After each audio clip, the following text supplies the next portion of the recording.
Telangana CM Revanth Reddy వన మహోత్సవం కార్యక్రమాన్ని ప్రారంభించారు. రాజేంద్ర నగర్లోని వ్యవసాయ వర్సిటీలో ఆయన మొక్కలు నాటారు. బొటానికల్ గార్డెన్స్ లో రుద్రాక్ష మొక్క నాటారు. ఈ కార్యక్రమంలో మంత్రి కొండా సురేఖ తదితరులు పాల్గొన్నారు. ఈ సందర్భంగా ఏర్పాటు చేసిన ఫోటో ఎగ్జిబిషన్ ను సీఎం తిలకించారు. ఏడాది రాష్ట్ర వ్యాప్తంగా 18.03 కోట్ల మొక్కలు నాటాలని ప్రభుత్వం లక్ష్యంగా పెట్టుకుందని ఆయన వెల్లడించారు. పర్యావరణ శాఖ, దేవాదాయ శాఖ మంత్రివర్యులు సోదరిమణి కొండ సురేఖ గారు, మాజీ మంత్రివర్యులు శాసన మండలి చీఫ్ విప్ పట్నం మహేందర్ రెడ్డి గారు, చేవెళ్ళ శాసనసభ్యులు మిత్రులు కాలే యాదయ్య గారు, greater Hyderabad municipal corporation deputy mayor Srilatha Shobhan Reddy గారు, కార్పొరేషన్ చైర్మన్ నరసింహారెడ్డి గారు, అదేవిధంగా గ్రంథాలయ సంస్థల చైర్మన్ మధుసూదన్ రెడ్డి గారు, వేదిక మీద ఉన్న పెద్దలు, అదేవిధంగా university vice chancellor Aldas Janaiah గారు, వెటర్నరీ వైస్ ఛాన్సలర్ గారు, అటవీ శాఖ అధికారులు, ఇక్కడికి విచ్చేసిన మా ఆడబిడ్డలందరికీ కూడా నమస్కారం, ధన్యవాదాలు. ఇది ఒక మంచి కార్యక్రమం. అక్క కొండ సురేఖ గారు చెప్పినట్టు మనం చెట్టును కాపాడితే చెట్టు మనల్ని కాపాడుతుంది అని. పెద్దలు వనమే మనం, మనమే వనం అన్నారు. వనం పెంచినప్పుడు మనం జాగ్రత్తగా మనం అభివృద్ధి పదం వైపు నడుస్తామని. ప్రకృతిని కాపాడుకుంటే ప్రకృతిని మనల్ని కాపాడుతుంది అనేది అనుభవాల నుంచి నేర్చుకున్న పాఠం. అందుకే ఈరోజు అటవీ శాఖ ఆధ్వర్యంలో ఈ సంవత్సరం 18 కోట్ల మొక్కల్ని నాటాలి అని చెప్పి ఒక బృహత్తర కార్యక్రమం తీసుకొని అధికారులు, అదేవిధంగా ప్రజాప్రతినిధులు, విద్యార్థులు అందరూ కూడా ఈరోజు ఈ కార్యక్రమాన్ని తీసుకొని ముందుకు వెళ్తున్నారు.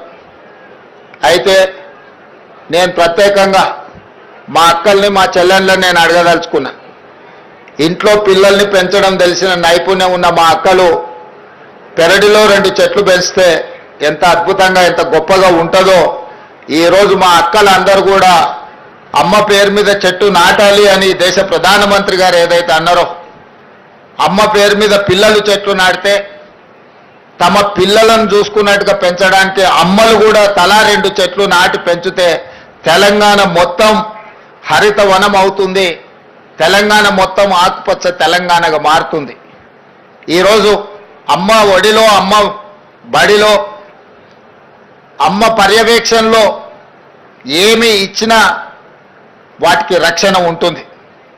అందుకే ఈరోజు అమ్మ ఆదర్శ పాఠశాల పేరు మీద గ్రామీణ ప్రాంతాలలో, తండాలలో, గూడాలలో, మారుమూల పల్లెల్లో ఉన్న పాఠశాలలన్నిటినీ ఈరోజు మా ఆడబిడ్డల చేతిలో పెట్టడం జరిగింది. పిల్లల అటెండెన్స్ పంతులు తీసుకుంటే పంతులు పాఠశాలకు వస్తుర్రా లేదా వాళ్ళ అటెండెన్స్ తీసుకునే బాధ్యత మా అక్కలకి ఇచ్చిన ఈరోజు. ఎందుకంటే పిల్లల చదువు పట్ల శ్రద్ధ చూపించేది కన్న తల్లి కంటే ఎవరు ఎక్కువగా ఉండరు కాబట్టి ఈరోజు పాఠశాలలు మా అక్కల చేతిలో పెట్టినాం. ఇదే కాదు, ఒకప్పుడు సోలార్ వ్యాపారం, సోలార్ పవర్ ప్లాంట్స్ పెట్టాలంటే అదానీలు రావాలి, అదానీల వ్యాపారం అనేది. కానీ ఈరోజు 1000 మెగావాట్ల సోలార్ పవర్ ప్లాంట్స్ ఈరోజు మా అక్కల చేతుల్లో పెట్టి స్వయం సహాయక సంఘాలకు బాధ్యత ఇచ్చి ఈరోజు 1000 మెగావాట్ల సోలార్ విద్యుత్ ఉత్పత్తి ఒప్పందాలు విద్యుత్ శాఖతోని మా ఆడబిడ్డల చేతిలో, మా అక్కల చేతిలో పెట్టినాం. అదే కాదు, ఈరోజు ఆర్టీసీ బస్సుల్లో మా అక్కలు ఉచిత ప్రయాణం చేస్తున్నారు. గతంలో అమ్మగారి ఇంటికి వెళ్ళాలన్నా, అమ్మవారిని దర్శనం చేసుకోవాలన్నా మా అక్కలకైతే ఇంటి ఆయననో లేకపోతే కొడుకునో పైసలు అడగాల్సిన పరిస్థితి, కిరాయి పైసలు. ఇప్పుడు ఇంటి ఆయన పని మీద ఆఫీస్కి పోతే అక్క అమ్మగారి ఇంటికి పోయి అమ్మని చూసి మళ్ళీ ఇంటికి ఆయన వచ్చే లోపల వచ్చేటట్టు ఉచిత బస్సు ప్రయాణం ఇచ్చినాం. బస్సుల్లో ఉచితంగా మా అక్కలు, మా చెల్లెళ్ళు ప్రయాణం చేయడం కాదు, ఈరోజు రాష్ట్రంలో 1000 బస్సులు కొని మా ఆడబిడ్డలే ఆర్టీసీకి కిరాయికి పెట్టారు. ఇలా 1000 బస్సుల యజమానులు మా అక్కలు అయ్యిండ్రానంటే ఈరోజు వాళ్ళ చేతుల్లో వ్యాపారం ఉంటే బాగుంటుంది అని చెప్పి మా అక్కల కోసం ఈరోజు ప్రత్యేకమైన ప్రణాళికలు చేసినాం. ఈరోజు హైటెక్ సిటీ అంటే మన వాళ్ళందరూ విప్రోనో, ఇన్ఫోసిస్నో, లేకపోతే మైక్రోసాఫ్టో ఇట్లాంటి మా పాత్రికేయ మిత్రులు పేపర్లలో రాస్తుంటారు. కానీ మా అక్కలకు హైటెక్ సిటీ పక్కన, హైటెక్ సిటీ ఎంతుందో అంత 3.5 ఎకరాలలో కొన్ని వందల కోట్ల రూపాయల స్థలాన్ని వాళ్ళకిచ్చి ఇందిరా మహిళా శక్తి పేరు మీద రాష్ట్రం నలుమూలలో వాళ్ళు ఉత్పత్తి చేసిన వస్తువులను ఈరోజు ప్రపంచ దిగ్గజ కంపెనీలతో పోటీపడి నిర్వహించే విధంగా ఈరోజు మరి మా ఆడబిడ్డలకు ఇచ్చినాం. మా పాత్రికేయ మిత్రులు ఎందుకో మరి విప్రో, మైక్రోసాఫ్ట్ గురించి రాస్తున్నారు, కానీ మా ఆడబిడ్డల ఇందిరా మహిళా శక్తి అక్కడ ఉన్న వాళ్ళ వ్యాపార సముదాయం గురించి అస్సలు రాయడం లేదు. హైటెక్ సిటీ పక్కన వందల కోట్ల రూపాయల ఆస్తుల యజమానులను ఈరోజు వాళ్ళు ఉత్పత్తి చేస్తున్న వస్తువులను ప్రపంచానికే చూపించే విధంగా ఈరోజు ఏర్పాటు చేసినాం. మొన్న నిర్వహించిన భారత్ సమ్మిట్ ఇతర దేశాల నుంచి వచ్చిన ప్రతినిధులు అక్కడ సందర్శించుకున్నారు. మొన్న జరిగిన మిస్ వరల్డ్ కాంపిటీషన్లో పాల్గొన్న మిస్ వరల్డ్ కాంపిటీటర్స్ అందరూ కూడా అక్కడికి వెళ్ళి అసలు మన మహిళల యొక్క శక్తి, వాళ్ళలో ఉన్న నైపుణ్యాన్ని అక్కడ వాళ్ళు పర్యవేక్షించి అద్భుతంగా ఉంది, తెలంగాణలో మహిళలు ప్రపంచంతోనే పోటీ పడుతున్నారని చెప్పి ఈరోజు మిస్ వరల్డ్ కాంపిటీషన్లో పాల్గొన్న వాళ్ళు కూడా మా ఆడబిడ్డల్ని అభినందించారు.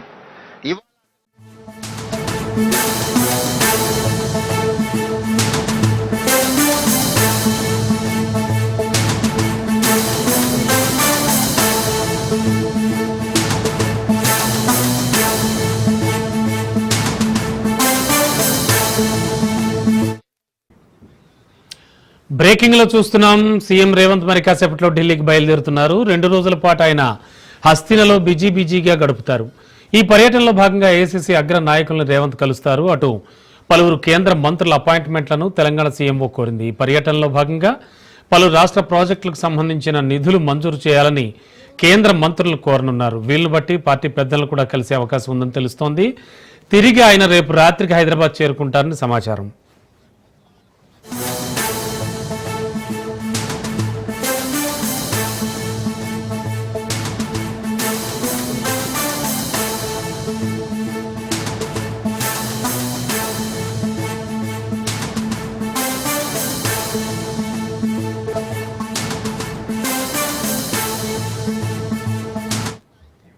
సీఎం రేవంత్ మరి కాసేపట్లో ఢిల్లీకి వెళుతున్నారు. ఆ బ్రేకింగ్ న్యూస్ చూస్తూ ఉన్నాం. 2 రోజుల పాటు హస్తినలో ఆయన బిజీగా గడుపుతారు. ఈ పర్యటనలో భాగంగా ఏఐసీసీ అగ్ర నాయకులను రేవంత్ కలుస్తారు. అటు పలువురు కేంద్ర మంత్రుల అపాయింట్మెంట్లను కూడా తెలంగాణ సీఎంఓ కోరింది. పర్యటనలో భాగంగా పలు రాష్ట్ర ప్రాజెక్టులకు సంబంధించి నిధులు మంజూరు చేయాలని కేంద్ర మంత్రులను కోరతారు. వీళ్ళని బట్టి పార్టీ పెద్దలను కూడా కలిసే అవకాశం ఉందని తెలుస్తోంది. తిరిగి ఆయన రేపు రాత్రికి హైదరాబాద్ చేరుకుంటారని సమాచారం.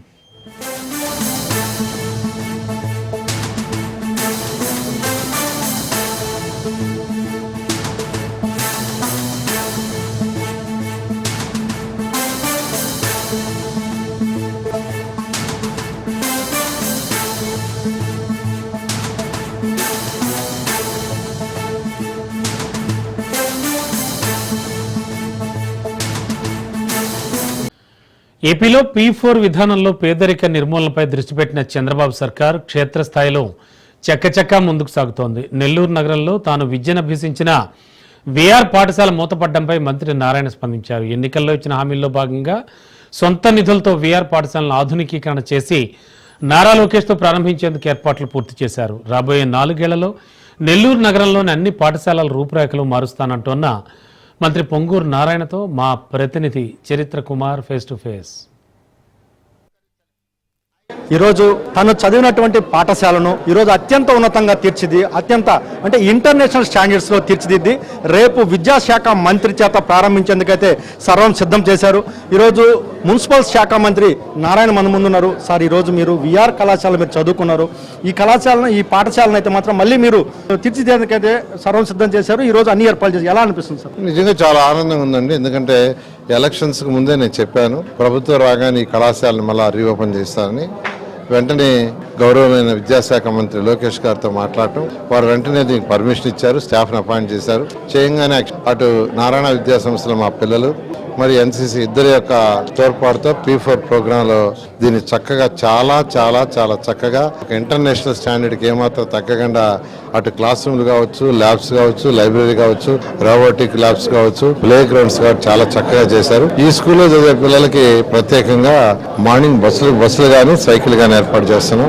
నారాయణ గ్రూప్ నుంచి ఎవరైతే పెద్ద పిల్లలు ఉన్నారో హై స్కూల్ పిల్లలు 6 నుంచి 10 దాకా చదివేవాళ్ళు, వాళ్ళందరికీ సైకిల్ ఏర్పాటు చేయమన్నాను. సైకిళ్లలో వస్తే వాళ్ళకి ఎక్సర్సైజ్ గా ఉంటుందని, అదేవిధంగా యాక్చువల్ గా అడిషనల్ గా ఒక 4 యూనిఫామ్ ఎక్స్ట్రాగా, ప్రభుత్వ యూనిఫామ్ ఎక్స్ట్రాగా 4 ఇవ్వమన్నాను. అవి కూడా ఇచ్చారు. వీళ్ళకి మార్నింగ్ బ్రేక్ఫాస్ట్ ఉంటుంది, లంచ్ ఉంటుంది, ఈవినింగ్ స్నాక్స్ ఉంటుంది. ఈ విధంగా ఒకే రోజు 5,000 అడ్మిషన్లు వచ్చినాయి. వాళ్ళలో 1000 మందికి మాట చెప్పిన ప్రకారం పేదలు, నిరుపేదలు ఎవరైతే తల్లులు లేని వాళ్ళు, తండ్రులు లేని వాళ్ళు, పాసి పని చేసుకునే తల్లుల బిడ్డలకి అటువంటి వాళ్ళకే మేజర్ గా అడ్మిషన్ ఇవ్వడం జరిగింది. ఈ రోజు ప్రధానంగా 5,000 అడ్మిషన్లు వచ్చాయి. 1000 మంది ఈ రోజు వెళ్ళిన పరిస్థితి. మిగతా 4,000 మందికి ఏదైనా అకామిడేట్ చేసేందుకు అయితే నెల్లూరులో ఏదైనా ఏర్పాట్లు చేయబోతున్నారా భవిష్యత్తులో? ఖచ్చితంగానండి. వేమిరెడ్డి ప్రభాకర్ రెడ్డి గారిని ఒకరోజు ఇక్కడ తీసుకొచ్చి చూపించి మీరు కూడా ఒక స్కూల్ చేస్తే బాగుంటుందంటే వెంటనే RSR స్కూల్ తీసుకున్నారు. దాన్ని యాక్చువల్గా డిజైన్ చేస్తున్నారు. అది కూడా రాబోయే 6 నెలల్లో దీనికంటే బ్రహ్మాండంగా తయారవుతుంది. అదేవిధంగా DSR కంపెనీ సుధాకర్ రెడ్డిని వాళ్ళ బ్రదర్స్ వాళ్ళందరూ కూడా ఇక్కడ తీసుకొచ్చి చూపించా. వాళ్ళు కూడా వెంటనే స్పందించి మేము కూడా ఒక స్కూల్ చేస్తాను, మూలాపేట స్కూల్ తీసుకున్నారు. దాని వర్క్ అయితే వాళ్ళు స్టార్ట్ చేశారు ఆల్రెడీ. ఆ స్కూల్ కూడా రాబోయే నెక్స్ట్ ఇయర్ June 12th కల్లా అది కూడా దీనికంటే బ్రహ్మాండంగా తయారవుతుంది. ఆల్రెడీ 48వ డివిజన్లో ఉండే మోడల్ స్కూల్ దాన్ని గుంటబడి అంటారు. ఆ స్కూల్ అయితే వర్క్ ఆల్రెడీ స్టార్ట్ అయింది. నెల్లూరులో సిటీలో 14 స్కూల్స్ ఉన్నాయి, హై స్కూల్స్. 14 స్కూల్స్ని వచ్చే సంవత్సరం June 12th వాటి రూపురేఖలన్నీ మారి బ్రహ్మాండంగా తయారవుతాయి.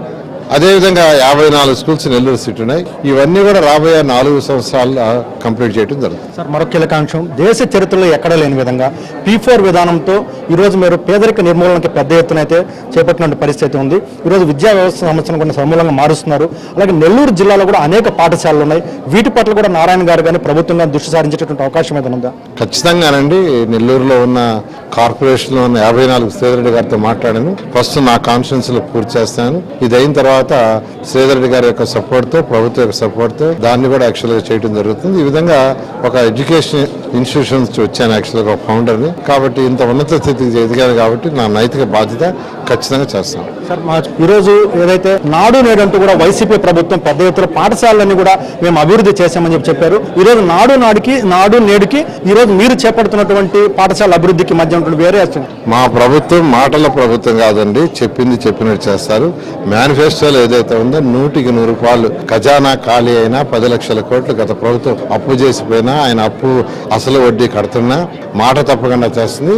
అదేవిధంగా ఆయన నాడు నేడు అని పెట్టి ఉన్న స్కూల్స్ మూసేశారు. ఇది 1875లో కట్టిన స్కూలు. ఎంతో మంది ఇక్కడ నుంచి ఉన్నత స్థితి పోయారు. నెల్లూరు నడిఒడ్డులో ఉన్న స్కూల్, ఇంత పెద్ద క్యాంపస్ ఏ స్కూల్ ఉండదు. అలాంటి స్కూల్ యాక్చువల్ గా మూసేశారు. తెలిసి దీన్ని చక్కగా చేశాం. ఎంతో సాటిస్ఫాక్షన్ ఉంది. మా ప్రభుత్వం మాటలు చెప్పే ప్రభుత్వం కాదు, చేతల ప్రభుత్వం, పేద ప్రజల ప్రభుత్వం. ఏదైతే మా ప్రభుత్వం మాటలు చెప్పే ప్రభుత్వం కాదు, చేతల ప్రభుత్వం. ఏదైతే నాడు నేడు రూపంలో మాటలకు మాత్రమే పరిమితమైంది.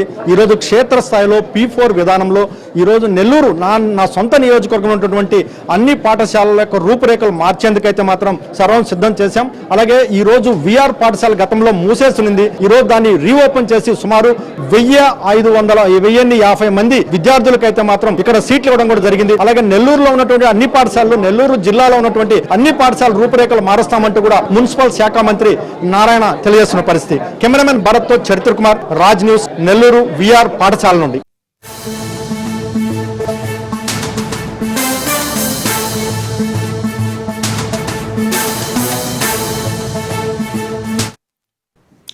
బ్రేకింగ్ లో చూస్తున్నాం. భద్రాద్రి ఏజెన్సీలో పోలీసుల కూంబింగ్ కొనసాగుతోంది. అణువణువు క్షుణ్ణంగా తనిఖీలు చేస్తున్నారు. మావోయిస్టులు ఉన్నారనే సమాచారంతో తనిఖీలు చేస్తున్నారు. మణుగూరు, పినపాక, కరకగూడెం, అశ్వాపురం, బుర్గంపాడు మండలాల్లో పోలీసులు సోదాలు చేస్తున్నారు. తాడుబాయి, కరకగూడెం, కిన్నెరసాని అడవుల్లో కూంబింగ్ చేపట్టారు. గిరిజన గ్రామాలను బలగాలు జల్లెడ పడుతున్నాయి.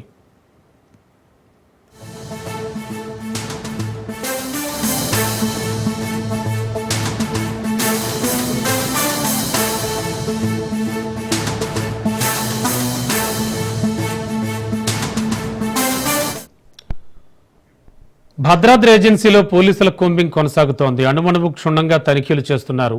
మావోయిస్టులు ఉన్నారనే సమాచారంతో తనిఖీలు చేస్తున్నారు. మణుగూరు, పినపాక, కరకగూడెం, అశ్వాపురం, బూర్గంపాడు మండలాల్లో పోలీసులు సోదాలు చేస్తున్నారు.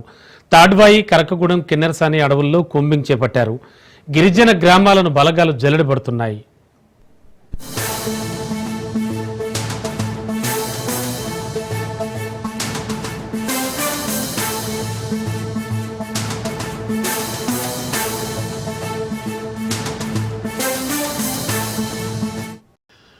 అక్కడ విధులు నిర్వహించడం కత్తి మీద సాము. నిక్కచ్చిగా పనిచేస్తే ఏదో ఒక వర్గంతో పేచి తప్పదు. ఒకప్పటి ఫ్యాక్షన్ అడ్డా తాడిపత్రిలో శివమణి తరహాలో డైలాగ్ పేల్చుతున్నారు ఓ పోలీస్ అధికారి.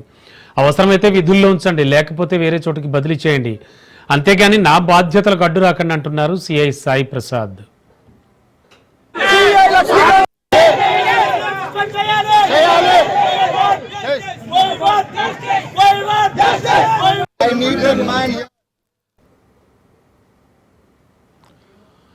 తాడిపత్రిలో పోలీసు బాధ్యతలు నిర్వహించాలి అంటే ఆషామాషి వ్యవహారం అయితే కాదు. అక్కడ పట్టుకుంటే కప్ప కోపం, విడవమంటే పాము కోపం అన్న రీతిలో రాజకీయ నాయకుల వ్యవహార శైలి ఉంటుంది. అక్కడ ఒత్తిళ్లను తట్టుకుని విధులు నిర్వహించాల్సి ఉంటుంది.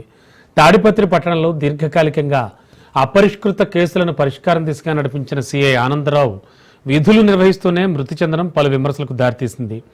కొమ్ములు తిరిగిన మట్కా మాఫియా డాన్లకు చుక్కలు చూపించిన హమీద్ ఖాన్ సైతం నేతల ఆరోపణలకు ఏకంగా సస్పెన్షన్ గురి కావాల్సి వచ్చింది.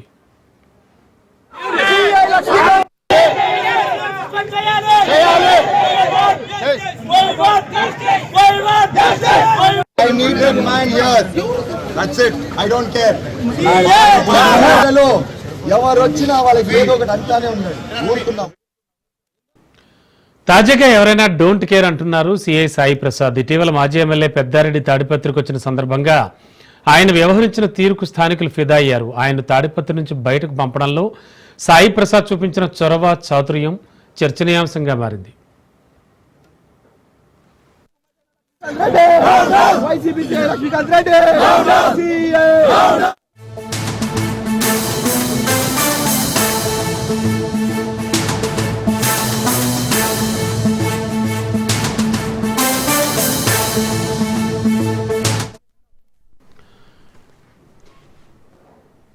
అమర్నాథ్ యాత్ర కట్టుదిట్టమైన భద్రత నడుమ ప్రశాంతంగా విజయవంతంగా కొనసాగుతోంది. బ్రేకింగ్ లో చూస్తున్నాం.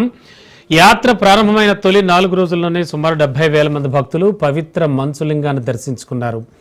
భక్తుల తాకిడి రోజు రోజుకి పెరుగుతుండటంతో యాత్ర మార్గాలన్నీ కూడా శివనామస్మరణతో మారుమోగుతున్నాయి. ఇవాళ జమ్మూలోని భగవతీ నగర్ యాత్రీ నివాస్ నుంచి 8,605 మంది యాత్రికులతో కూడిన మరో బృందం భద్రతా కాన్వాయ్ల నడుమ కాశ్మీర్ లోయకి బయలుదేరింది. వీరిలో 3,486 మంది బల్తాల్ బేస్ క్యాంప్కు, 5,119 మంది పహల్గామ్ బేస్ క్యాంప్కు వెళ్లినట్లు అధికారులు తెలిపారు. కేవలం నిన్నొక్కరోజే 21,512 మంది భక్తులు గుహాలయంలోని ఆ మహా మంచు లింగాన్ని దర్శించుకున్నారు.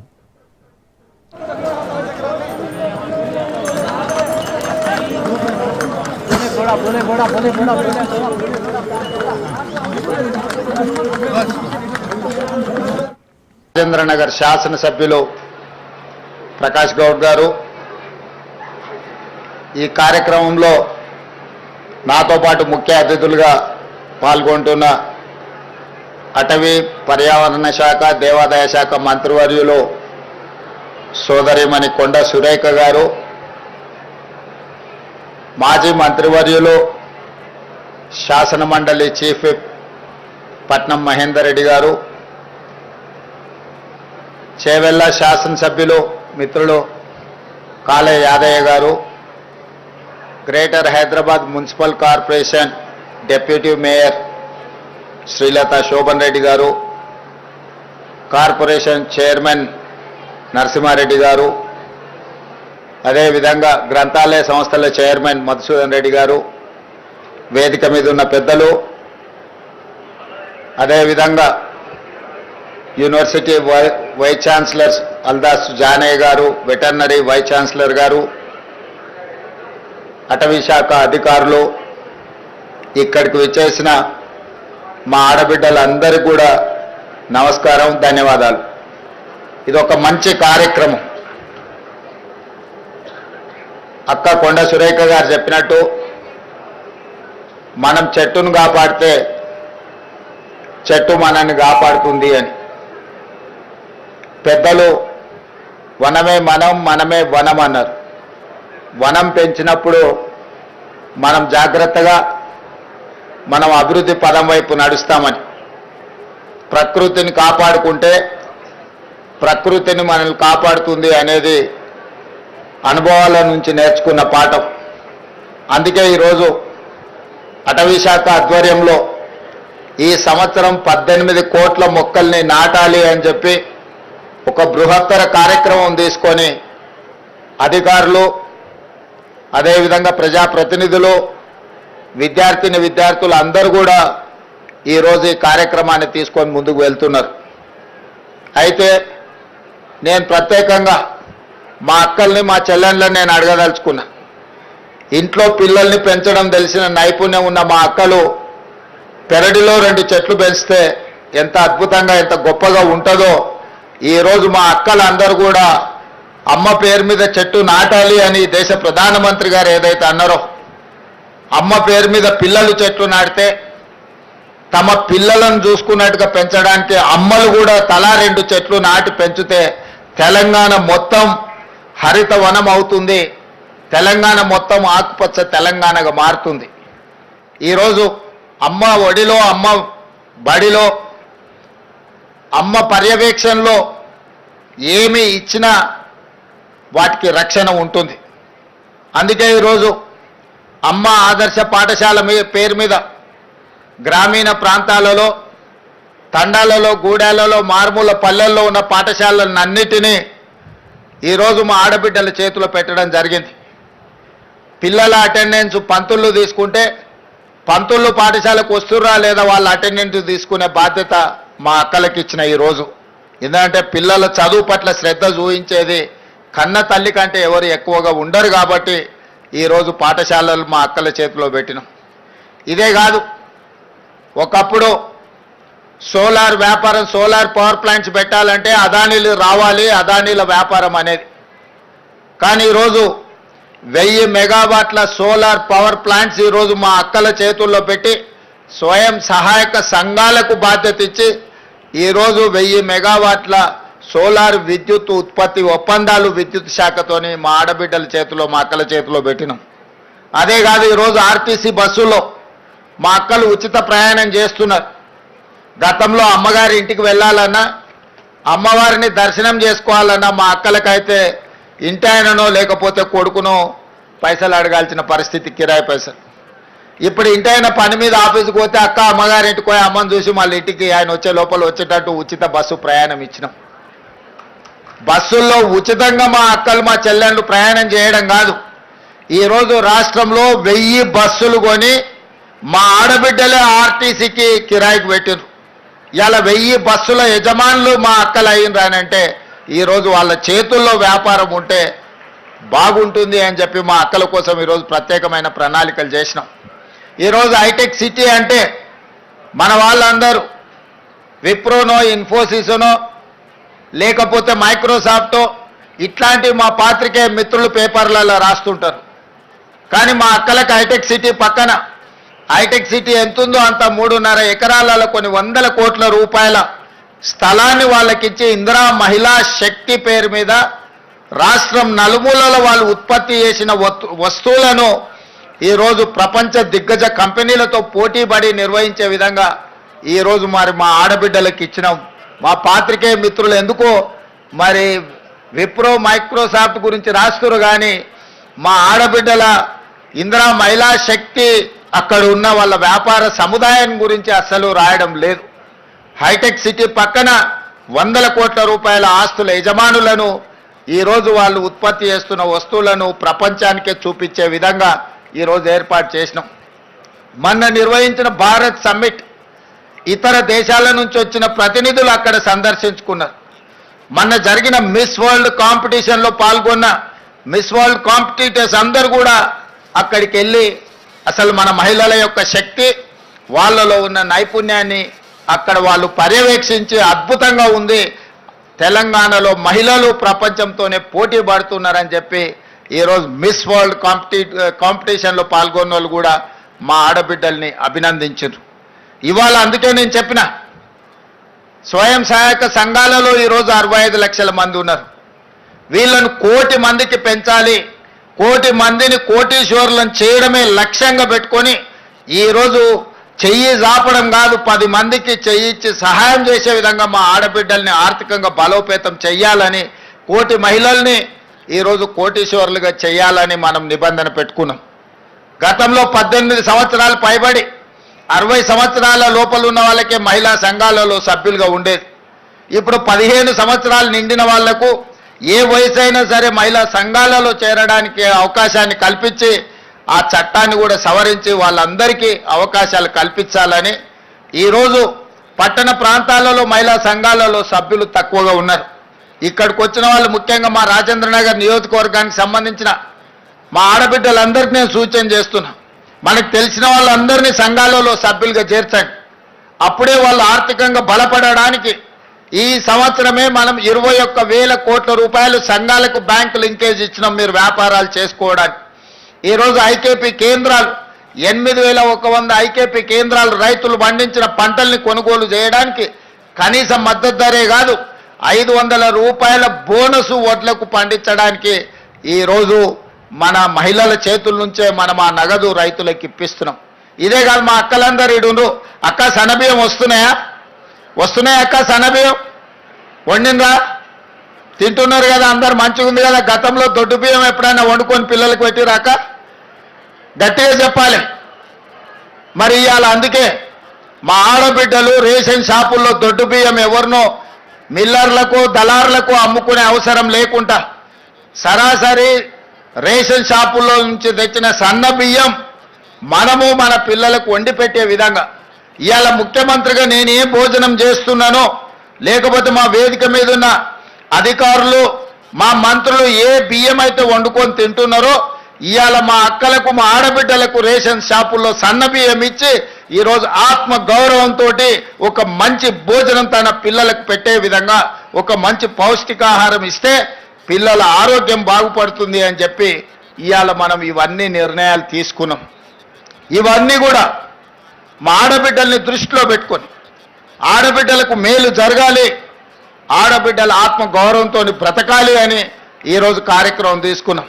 గత 10 సంవత్సరాలు ఏ రోజు ఆడబిడ్డలు ఎట్లున్నారని ఆయన గారు పలకరించలే. 5 ఏళ్ళు అయితే మంత్రివర్గంలోనే మంత్రులు లేకుండా పోయారు. అందుకే ఈరోజు అన్ని విషయాలలో ఆడబిడ్డల్ని ముందు బాగానే ఉంచాలని ఇవాళ మీటింగ్లో కూడా మా అక్కలందరూ కూర్చున్నారు, వాళ్ళంతా బయట నిలబడ్డారు. సో ఆ పక్కకు చూడు వాళ్ళంతా నిలబడ్డారు, మా అక్కలంతా కూర్చున్నారు. ఇందిరమ్మ రాజ్యంలో ఆడబిడ్డ ఆత్మగౌరవం నిలబెట్టి ఆడబిడ్డల్ని కాపాడుకోవడమే ఇందిరమ్మ రాజ్యం యొక్క ఉద్దేశము, ఆలోచన. ఇవాళ ఇందిరమ్మ ఇండ్లు ఉన్నా, ఇండ్ల పట్టాలు ఇచ్చిన, గ్రామీణ ప్రాంతాలలో పేదలకు అసైన్మెంట్ పేర్ల మీద భూములు ఇచ్చిన, అడవుల్లో ఆదివాసీలకు పోడు భూముల పట్టాలు ఇచ్చిన, ఆనాడు ఇందిరమ్మనే ఇచ్చింది. ఆడబిడ్డలకు రిజర్వేషన్లు స్థానిక సంస్థలలో ఇవాళ మా శ్రీలత గారు, మా గద్వాల విజయలక్ష్మి గారు ఈరోజు mayor deputy mayor అయినారంటే Rajiv Gandhi గారు మహిళా రిజర్వేషన్లు దేవట్టి ఇవాళ వార్డు మెంబర్లు, సర్పంచులు, ఎంపీటీసీలు, జెడ్పీటీసీలు, జిల్లా పరిషత్ చైర్పర్సన్స్ సునీత మహేందర్ రెడ్డి గారు ఈరోజు 4 సార్లు జిల్లా పరిషత్ చైర్పర్సన్గా అయినారంటే మహిళా రిజర్వేషన్లు ఆనాడు రాజీవ్ గాంధీ గారు తేబట్టి. అందుకే మా అక్కలకు వేదిక మీద ఉన్న వాళ్ళకే కాకుండా ఇటు ఉన్న వాళ్ళకు కూడా తొందరలోనే ఎమ్మెల్యేలకు కూడా మహిళా రిజర్వేషన్లు రాబోతున్నాయి. 153 సీట్లలో 51 సీట్లు 33% ఆడబిడ్డలు ఎమ్మెల్యేలు కాబోతున్నారు. ఈ 51కి ఇంకొక 10 అదనంగా కలిపి 60 సీట్లు ఆడబిడ్డలకు ఇచ్చే బాధ్యత నేను తీసుకుంటా. మీరందరూ మంచి పనులు చేసి మంచి పేరు తెచ్చుకోండి. మిమ్మల్ని గుర్తించి మీకు ఎమ్మెల్యే టికెట్లు ఇచ్చడమే కాదు, మిమ్మల్ని గెలిపించుకునే పూచి కూడా నాది. రాజ్యాన్ని నడపండి. ఇల్లు అద్భుతంగా నడిపినోళ్ళు రాజ్యాన్ని కూడా బాగా నడుపుతారు. ఆడబిడ్డల పట్ల నాకు సంపూర్ణమైన విశ్వాసం ఉన్నది. మీరు కార్యక్రమాలను ముందుకు తీసుకెళ్ళండి. ఇవన్నీ కూడా పునాది రాయి చెట్లు నాటడంతో మొదలు పెట్టండి. ప్రతి ఇంట్లో కనీసం 2 చెట్లైనా ఈడికి వచ్చిన మా అక్కలు నాటాలి, వాటిని కాపాడాలి. అప్పుడే మనం అందరం ఈ ప్రకృతి నుంచి కాపాడబడతామని తెలియజేస్తూ ఈ కార్యక్రమం తక్కువ సమయంలో గొప్పగా ఏర్పాటు చేసిన శాఖ అధికారులకు, స్థానిక శాసనసభ్యుడికి, ప్రజాప్రతినిధులకు అందరికీ కూడా మనస్ఫూర్తిగా అభినందనలు తెలియజేస్తూ సెలవు తీసుకుంటున్న. ధన్యవాదాలు మిత్రులారా.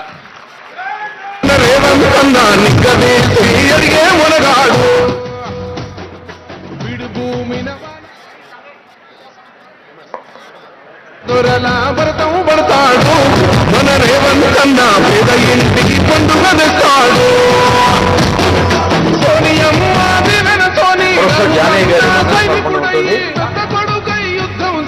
గౌరవ ముఖ్యమంత్రి వర్యులు